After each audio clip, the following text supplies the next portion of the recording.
So Angel Reese announced to social media that she's going to have a weekly podcast called Unapologetic Angel. The Chicago star Angel Reese announced her weekly podcast on social media that will sure draw a lot of ton of interest, not only on Angel Reese, but the WNBA, mainly the WNBA sensation. Chicago star Angel Reese is one of the most talked about athletes in all time ever since she led LSU to the national championship. Her rivalry with Caitlin Clark, who has helped women's basketball soar in the ratings and the interest of the WNBA, all the way from their college game now now to the WNBA. But now Angel Reese will be one. Angel Reese is going to be the one that's going to be doing all the talking in social media posts. She tweeted Tuesday, Angel Reese revealing a new podcast called Apologetic Angel, which she says will drop new episodes every Tuesday. The podcast is produced throughout Playmaker HQ, which is also a partner of Shaquille O'Neal's podcast, The Big Podcast with Shaq. Okay. Angel Reese has never been shy to share her opinion, but she said herself that she doesn't like the media twisting her words and speaking her quotes, and they take her quotes out of context. So what better to have your own platform and you can display your own message to make sure that doesn't happen again. Angel talked about launching the new podcast in an interview on Complex.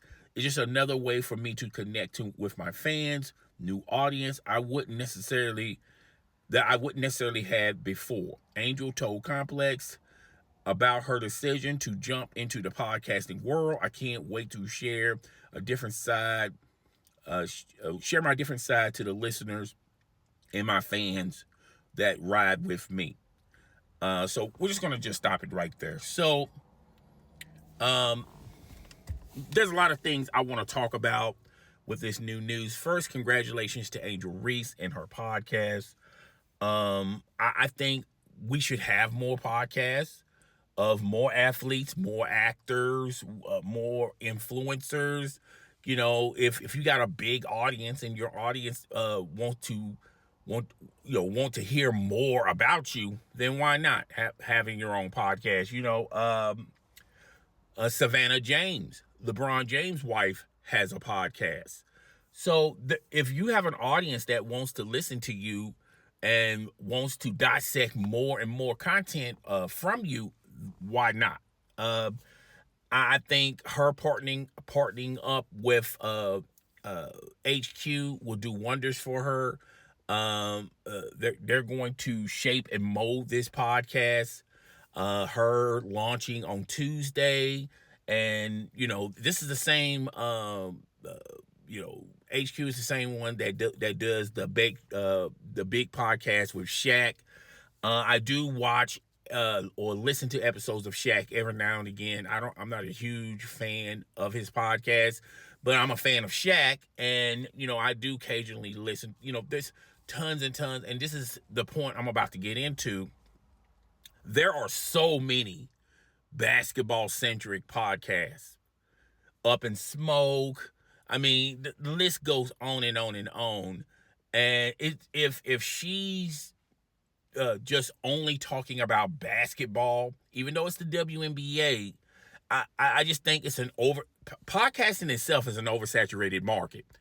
Now you're adding another sports-centric basketball talk podcast in the fire, another log in the fire, so to say, with other basketball-centric podcasts. But I'm pretty sure she's going to talk more about basketball. She's going to, if she says something in the press world and the press or the fans or the audience misquotes her or misinterpret what her pure intentions are, she can clarify and go in detail what she actually meant when she said this at a particular game or at a particular event and people just twisted it around. I do think her having a podcast, as far as her personality goes, it softens the blow, so to say, because everyone had that same opinion about Draymond Green. And everyone thinks that he was rough around the edges, that he didn't like people, and he was misquoted a lot. And once again, when you're a person that speaks your mind and shares your opinion, you don't sugarcoat it. You just throw it out there, and then you expect you expect people to dissect what you throw out there and get where you're coming from. But sometimes it could be misquoted, sometimes it could be misinterpreted, sometimes it could be misunderstood. And I think over time, when she's around the media enough, she would know how to cleverly maneuver around conversations, not use real strong words, not be so abrasive. She'll just flow in naturally with the media, and that just takes time. But going back to Draymond Green, everyone thought Draymond Green was that exact same type of player. But when Draymond Green started to go into the media landscape, having his own podcast, TNT, working with TNT and ESPN, people have a different perspective and a different opinion about Draymond Green. They saw a side of Draymond Green that they normally didn't see during interviews or during games. Believe it or not, Draymond Green's a likable figure, a likable public figure. You wouldn't think he was going to be like that in the beginning of his career. Now, he's at the, ending part of his career. He's still playing, but people know another side of Draymond Green because of what he done outside the basketball world, doing podcasts and working with broadcasting companies and things of that nature, being an announcer or sports media influencer. And I think this will do wonders for Angel Reese as well. This will skyrocket her appeal. She will get even more brand names, because the more and more she comes out with these podcasts, the more likable people will know more about Angel Reese. She'll be more likable. She'll be more understanding, particularly if she does a podcast and it's more than just a basketball podcast. I'm thinking it's going to be more than just an actual basketball podcast, just another basketball podcast, which let's just going into it. I dabbled into it a little bit earlier in this video. To me, I think podcasting itself is oversaturated. It's an oversaturated market. Everyone, including their mamas, their uncles, their aunties, everyone has a podcast. Okay. And what's really oversaturated is only a basketball centric podcast. I think those podcasts are extremely oversaturated. Former players, ex-players, current players, everyone is in the podcasting bag when it comes to basketball talk. And for Angel Reese, even though it's the WNBA and it's not a lot of podcasts centered around the WNBA, still it's going to be considered a basketball-centric podcast. And I don't think we're ready for another basketball-centric podcast. But I do think there's an audience out there that wants to hear Angel Reese, that wants Angel Reese to speak her mind. If Savannah James, LeBron James' wife, can have a podcast, then why not Angel Reese? If you got the followers, if you got the fans that want to hear more and more about you, then why not come out with a podcast? I think when you look at sports today and how personalities in the media cover sports, sports media has totally evolved from talking about X's and O's and talking about the Jimmys and the Joes, and then talking about the athletes, if they're having a troubling past or their lifestyle. Now these athletes who normally would get crucified on Fox Sports 1, ESPN, ABC Sports, NBC Sports, CBS Sports, The list goes on and on and on. CNN, they would get crucified or talked about constantly, and these broadcasting companies would make money off of their bad publicity and get ratings off these athletes. Now these athletes are having their own media groups. They're having their own podcasts. They're doing vlogs. Now you don't have to go to ESPN. If you got a favorite player, you don't have to go to ESPN to check the status of that player. You just go to that player's social media handle and follow whatever the platform that they do content on. So this is great as far as athletes go, taking a lot of power away from these multi-billion-dollar networks like ESPN and Fox Sports 1, talking about their lives while they're making money, while they're getting the paper, while they're getting the ratings. Now you can hear it from the athletes before you even hear it from these companies. So I think this is a wonderful thing. Now, I follow Angel Reese. I follow and Caitlin Clark, Angel Reese. I know them with their college background, their collegiate background, and I treated them the same way like I would treat the guys in the NCAA when it comes to basketball and football. I don't follow I'm not a huge collegiate college fan, but I do understand the games. I do understand the players, and I follow them just enough to know I'm somewhat familiar of that player. So when they go into the professional rankings, I know a little bit about that player. Not a whole lot, but a little bit about that player.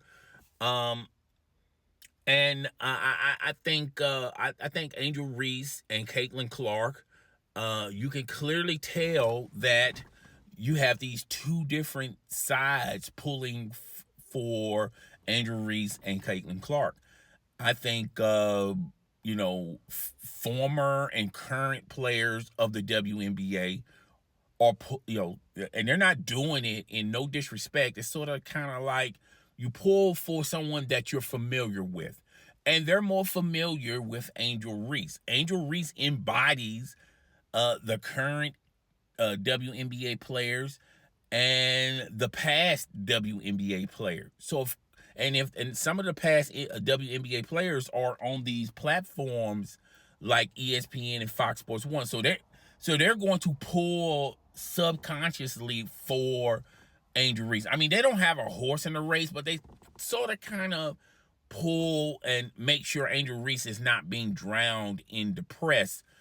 But when you got Shannon Sharp and Stephen A. Smith and a lot of other sports personalities and media groups, they're going to pull for Caitlin Clark, not because Caitlin Clark is a better person than Angel Reese. I think they're both great people, by the way.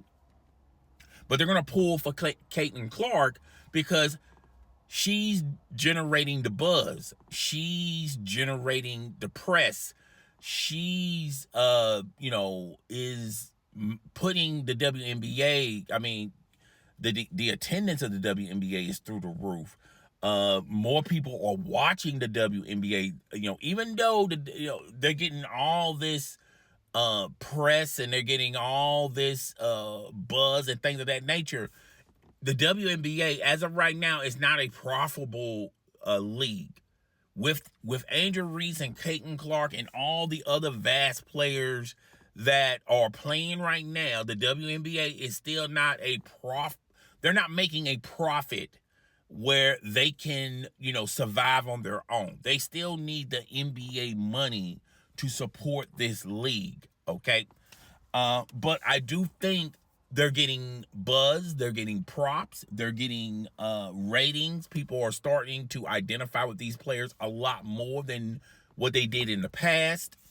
And I think Caitlin Clark is going to be that next generation of WNBA stars that are not going to be like the past WNBA players.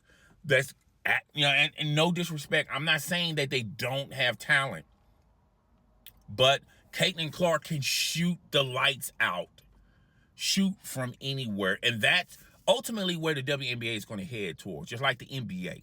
The NBA, no one's interested in dunks anymore. No one interested in taking it from one court to the nether court, doing a nasty dunk or blocks or defense or anything like that. People are interested in the NBA because of the flash of the constant scoring. That's what gets the NBA its ratings, and you're starting to see it transition to the WNBA, where you're going to get more and more players that's going to embody that's going to constantly score. Yeah, it's great that you can rebound. It's great you can play defense.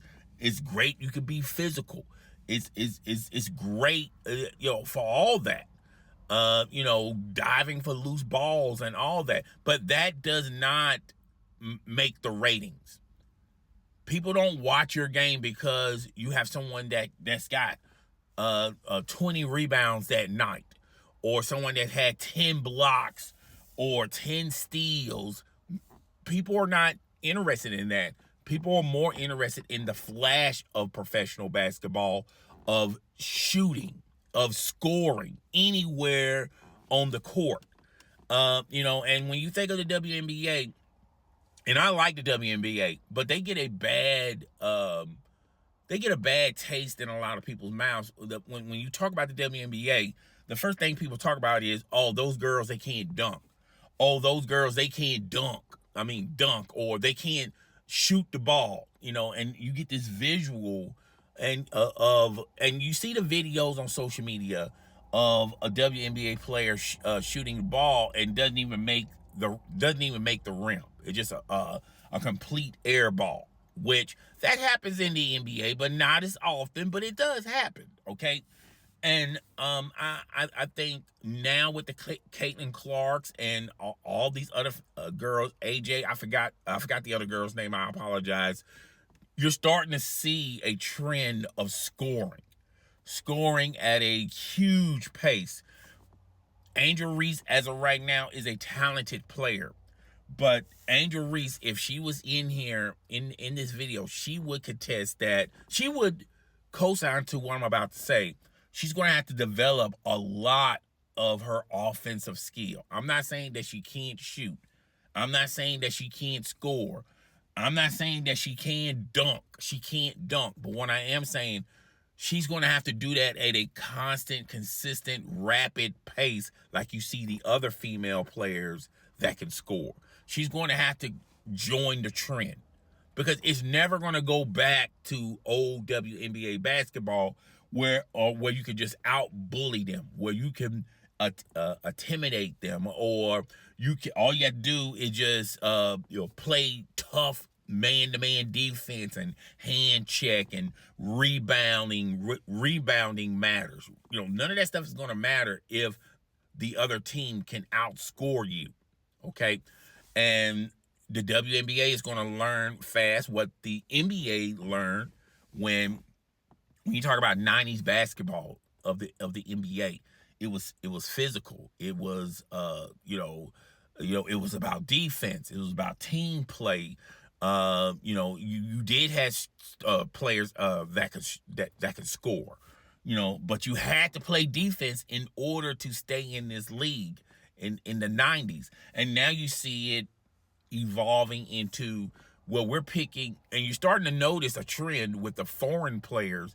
They're picking players that can score. And it doesn't matter if they're from Gary, Indiana, or from Greece, or from Japan, or from Africa. If they can score, they're going to get picked above an all-around NBA player, a college player who's all around, who's a jack of all trades but not a master of none, who could do all those things, not at a huge alarming rate.